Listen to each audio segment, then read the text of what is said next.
திருவாதிரை நாள் சூப்பராக இருக்கும். இந்த காலகட்டங்கள் உங்களுடைய வாழ்க்கையில் சாதகமான பலன்களை சந்திக்கக்கூடிய ஒரு வாய்ப்புகளை அது கொடுத்துக்கிட்டே இருக்கும். ஒரு ஒரு தெய்வ பலம்னு சொல்லுவோமே, அந்த தெய்வ பலம் கிடைக்கும். இந்த திருவாதிரையை என்ன பண்ணுவோம், தெனாலிராமனுடைய நட்சத்திரம் அப்படின்னு சொல்லுவோம். அப்போது நம்ம புத்தி சாதுரியமாக நடந்துக்கிட்டோம் அப்படின்னா இந்த திருவாதிரை நட்சத்திர காலங்களில் ஜெயிக்கலாம். அது எப்போ ஜெயிக்கலாம், திருவாதிரை 1ஆம் பாதமும் 4ஆம் பாதமும் போகும்போது உங்களுக்கு வரமும் வாய்ப்புகளும் காத்துக்கிட்டு இருக்கும். அதில் நீங்கள் ஜெயிக்க முடியும். 2லேயும் 3லேயும் ஜெயிக்கிறது ரொம்ப சிரமம். அந்த நேரத்தில் நம்ம அமைதியாக இருக்கிறதே நல்லதுங்கிற ஒரு புரிதலை நம்ம எடுத்துக்கணும். இதுவே புனர்பூச நட்சத்திரம் வரும்னு வச்சுக்கோங்க.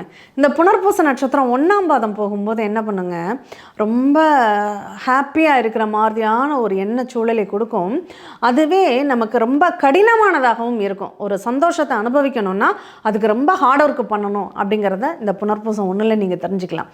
அதுவே புனர்பூசம் 2ல் என்ன பண்ணுவோம், நம்ம நல்லா அடுத்தவங்க முன்னாடி நம்ம நல்லா வாழ்ந்துக்கிட்டோம் அப்படிங்கிறத காமிக்கிறதுக்காகவே நிறைய செலவு பண்ண வேண்டிய ஒரு சூழ்நிலைகளை கொடுத்துடும் அப்படின்னு சொல்லலாம். இதே புனர்பூசம் 3ஆவது பாதம் மட்டும்தான், இல்லை நம்ம இந்த லக்னத்தில் இந்த தப்பெல்லாம் பண்ணியிருக்கோம், அதெல்லாம் இனிமேல் நம்ம பண்ணக்கூடாது, இந்த இடத்துல நம்ம சுதாரிக்கலைன்னா எப்போவுமே நம்ம வாழ்க்கையில் சுதாரிக்க முடியாதுங்கிற ஒரு தெளிவு பிறக்கக்கூடிய காலம் இந்த புனர்பூசம் 3ஆவது பாதம் அப்படின்னு சொல்லலாம். அப்போது இந்த மிதுன லக்னம் செல்லக்கூடிய இந்த காலகட்டங்கள் வாழ்க்கையில் எவ்வளோ ஏற்றத்தாழ்வுகள் பாருங்கள். அப்போது ஒரு விஷயத்தை புரிஞ்சுக்கிட்டா நமக்கு எப்படி நடக்கும், புரியலைன்னா அந்த விஷயத்தினால எவ்வளோ கஷ்டப்படுவோம் அப்படிங்கிறத இந்த நட்சத்திரங்கள் நகர நகர நகர நம்ம அட்சயலக்கண பத்தி ஜோதிடத்தில் ரொம்ப தெளிவாக புரிஞ்சு அதுக்கு தகுந்த மாதிரி நம்மளுடைய செயல்களை மாற்றிக்கொள்ள முடியும். அதற்காக தான் உங்களை ஏஎல்பி ஜோதிடம் படிங்க, அதை பாருங்கள் அப்படின்னு சொல்கிறதுக்கு காரணம்.